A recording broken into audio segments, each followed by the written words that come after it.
Alam nyo ba, taong 2025, sinimulan ng lokal na pamahalaan ng Kidapawan ang pagdagagdag ng mga upuan upang matugunan ang kakulangan ng mga ito sa mga paaralan ng lungsod.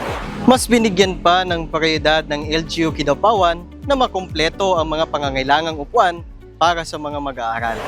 Alam nyo rin ba na mga upuan ito ay galing sa mga taxpayer ng Kidapawan?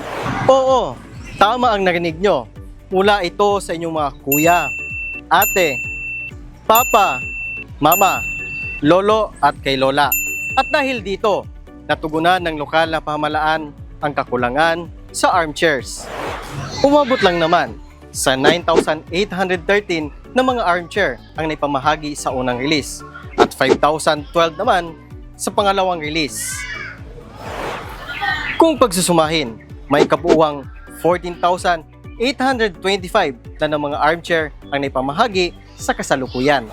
Malinaw na ang buwis ng mga Kidapawenyo ay isa sa naging konkretong tulong para sa sektor ng edukasyon.